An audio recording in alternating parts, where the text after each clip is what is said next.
बारिश में एक ससुराल में 4 बहू की सुहागरात। आ जाओ बहुओं, घर में आओ, तुम्हारे घर में स्वागत है। आज से तुम चारों इस घर की नई बहू हो और इस घर को आज से तुम्हें ही संभालना है। दरवाजा खोलो जेठानी जी। अरे कौन सी मौत आ गई है तुम्हें जो तुम मेरा दरवाजा बजा रही हो इतनी जोर जोर से? क्या बात है, बोलो जल्दी जल्दी। जेठानी जी, मेरे पास कोई कमरा ही नहीं है। माँ जी ने कहा है कि अपनी जेठानी के कमरे में जाकर सो जा। मैं आपके कमरे में आकर सो जाऊं? मैं भी बहुत थकी हुई हूँ। अरे पागल वागल हो गई हो क्या?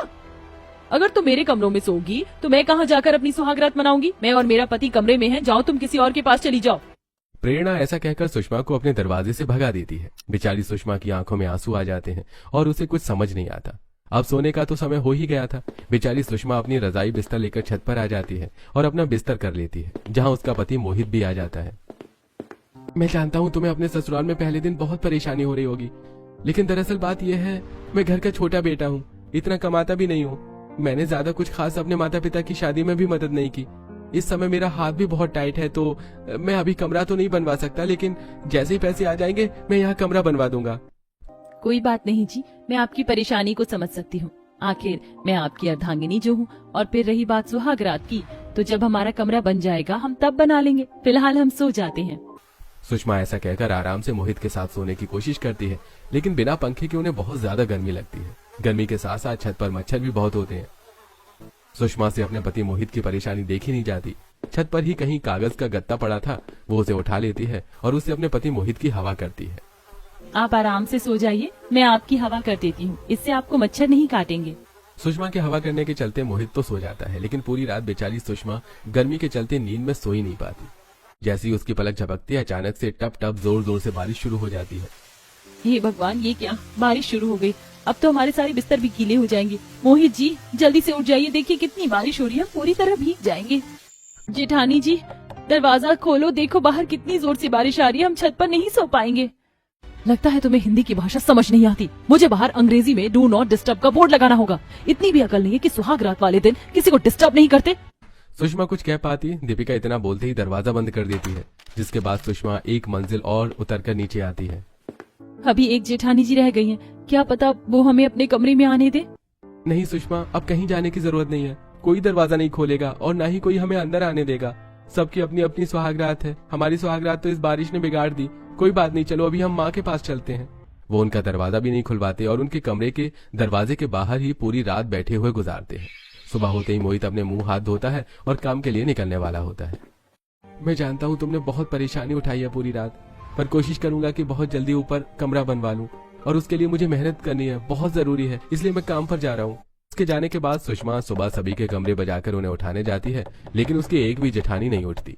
इसी के चलते सुषमा को अकेले ही पूरे घर का काम करना पड़ता है और सभी के लिए नाश्ता भी बनाना पड़ता है। कितनी देर से मैं अपनी जेठानियों को उठाने की कोशिश कर रही हूँ, लेकिन वो है कि कमरे में आराम से सोने के बावजूद भी नहीं उठी। इतना भी किसी ने नहीं सोचा कि कोई मेरी मदद ही करवा दे रसोई में आकर। जब सारा नाश्ता तैयार हो जाता है तो तीनों जेठानी तैयार होकर अपने कमरों से बाहर आती हैं।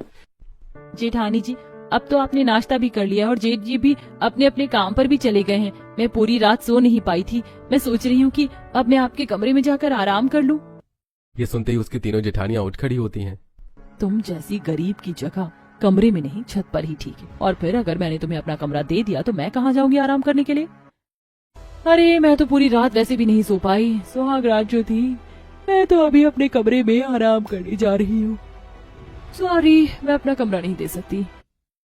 अगर तुम्हारा पति इतना कम कमाता है तो तुम अपने मायके वालों को क्यों नहीं बोल देती कि वो तुम्हारा कमरा बनवा दे ऊपर? सुषमा की तीनों जेठानियां उसको नीचा दिखाकर अपने कमरों में चली जाती हैं। पार्वती ये सब देखती है लेकिन कुछ कह नहीं पाती। इसी तरह घर के किसी भी काम को हाथ लगाए बिना ही उसकी तीनों अमीर जेठानी अपने कमरों में जाकर आराम करने लगती हैं।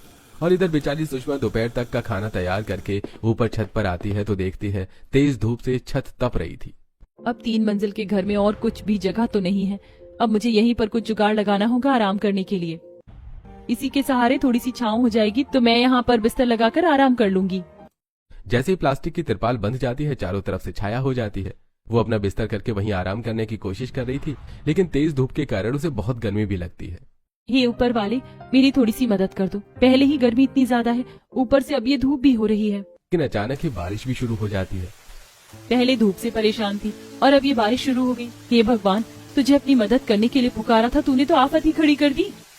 छत में चारों तरफ से पानी आने लगता है, जिसकी वजह से बेचारी सुषमा के बिस्तर दोबारा से भीग जाते हैं। वो वापस नीचे आ जाती है और सारा दिन नीचे एक कोने में बैठकर बिताती है। शाम को फिर से उसे सभी के लिए चाय नाश्ता बनाने के बाद खाना बनाने की तैयारी में लगना पड़ता है।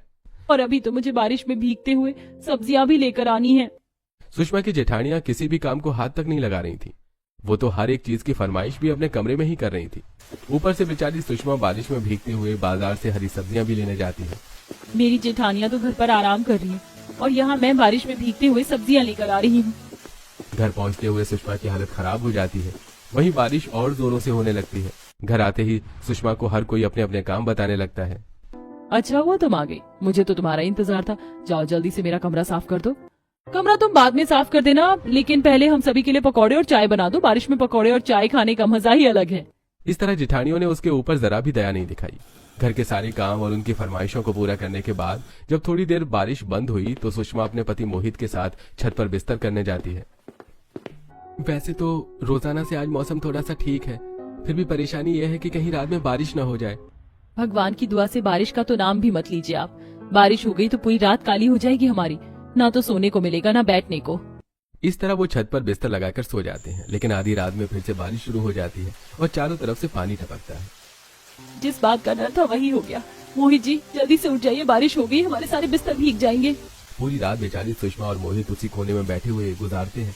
अगले दिन फिर से सुषमा को ही घर के सारे काम करने पड़ते हैं। ऊपर से उसकी जेठानियां कभी उससे अपने कपड़े धुलवाती तो कभी कपड़ों पर प्रेस करवाती हैं। पूरी रात ना सोने की वजह से मेरी आंखें भी लाल हो रही है, लेकिन मेरी जेठानियों को ये भी दिखाई नहीं देता। कभी इनके कपड़े धुले हुए चाहिए होते हैं तो कभी प्रेस करके दो। सुषमा कपड़े प्रेस करने के बाद बारिश में भीगते हुए बाजार से सब्जी लेने जाती है। आते वक्त एक संस्था वाले कुछ लोगों का अपनी लिस्ट में नाम लिख रहे होते हैं। वहाँ पर इतनी भीड़ क्यों लग रही है? आखिर वहाँ क्या हो रहा है? सरकार द्वारा एक संस्था जारी की गई है, गरीब लोगों के लिए मुफ्त में फ्लैट निकाले जा रहे हैं। तुम भी अपना नाम लिखवा लो अगर तुम्हें फ्लैट चाहिए तो।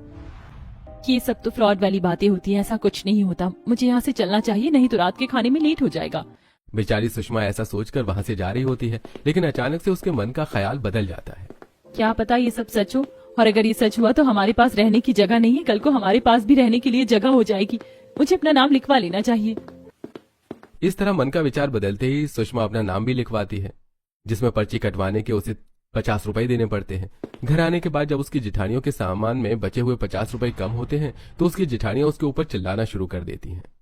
अरे बाकी के पैसे कहाँ हैं? इसमें 50 रुपए कम है। कहीं 50 रुपए तूने अपने पास रख तो नहीं लिए? मुझे माफ कर दीजिए जेठानी जी, मैंने चोरी नहीं की, मैंने पैसे सही जगह लगाए हैं। मुझे आपसे पूछ कर लेने चाहिए थे, लेकिन मौका ही नहीं था। मैं आपको पैसे लौटा दूंगी, वादा करती हूँ। सुषमा की बात पर कोई ध्यान नहीं देता। उसकी तीनों जेठानियां उसे जली कटी बातें सुनाकर अपने कमरे में चली जाती हैं। इसी तरह कुछ दिन बाद अचानक से एक आदमी उसका पता पूछते हुए उसके ससुराल आ जाता है। अगर मैं गलत नहीं हूँ तो क्या यहीं पर सुषमा नाम की लड़की रहती है जिसकी अभी अभी शादी हुई है? जी हाँ, वो मेरी बहू है। क्या हुआ, आप उसके बारे में क्यों पूछ रहे हैं? अरे सुषमा जी, आपको मुबारक हो। आपको सरकार द्वारा बहुत बड़ा फ्लैट दिया गया है, जिसमें 2 कमरे हैं, एसी भी लगा है। आपने गरीबों की संस्था में अप्लाई किया था, भगवान की कृपा से उसमें आपका नाम भी आ गया है। इतने समय से वो जो बारिश के चलते परेशानियां उठा रही थी, अब उसे वो परेशानियां नहीं उठानी पड़ेंगी। माँ जी, आपको पता है उस दिन जो 50 रुपए के पीछे मेरी जेठानियां मुझे सुना रही थी, मैंने उसी संस्था में 50 रुपए का फॉर्म भरा था, जिसके चलते आज मुझे अपना खुद का फ्लैट मिला है सरकार द्वारा। उसमें 2 कमरे हैं। माँ जी, मैं आपको अपने साथ ले जाना चाहती हूँ। क्या आप मेरे साथ चलोगी? हाँ बहू, क्यों नहीं, चलूंगी, जरूर चलूंगी। इधर सुषमा अपनी सास और अपने पति के साथ आलीशान फ्लैट में आकर रहने लगती है। देखा आपने मोहित जी, भगवान की नजर हर इंसान के ऊपर होती है। आज भगवान की कृपा से हमारे पास खुद का फ्लैट है, जिसमें हम आराम से रह सकते हैं और कोई दिक्कत परेशानी भी नहीं है। हाँ हाँ, तुमने बिल्कुल सही कहा। अब तो हम अपनी सुहागरात भी मना सकते हैं। इतने दिनों से हम अपनी सुहागरात के लिए परेशान हो रहे थे। इस तरह सुषमा और मोहित अपने खुद के फ्लैट में कमरे में अपनी सुहागरात को एंजॉय करते हैं। उधर धीरे धीरे तीनों अमीर बहू के पतियों की नौकरी छूट जाती है। ऊपर से मार्केट में जो उन्होंने पैसा इन्वेस्ट किया था वो भी डूब जाता है, जिसके चलते उनका घर कमेटी वाले जब्त कर लेते हैं। आप लोगों को यह घर अभी के अभी खाली करना होगा। जब तक आप मार्केट का पैसा चुका नहीं देते तब तक इस घर में रहने का आपको कोई अधिकार नहीं है। इसके चलते वो उन्हीं सरकारी फ्लैट्स के सामने आ जाती है और बारिश में भीग रही होती है, जहाँ पर सुषमा को सरकार द्वारा फ्लैट मिला था। उसी वक्त सुषमा अपनी बालकनी से चाय पीते हुए नीचे देख रही होती है तो उसकी नजर उसकी जेठानियों के ऊपर पड़ती है। तो वो तीनों अपनी दुख भरी कहानी उसे बताते हैं। जिसे सुनकर सुषमा को उनके ऊपर दया आ जाती है और वो उन सभी को सामान के साथ अपने फ्लैट में ले आती है। आप सभी इन दोनों कमरों में आराम कर लीजिए, मैं और माँ जी तो बाहर हॉल में भी लेट जाएंगे।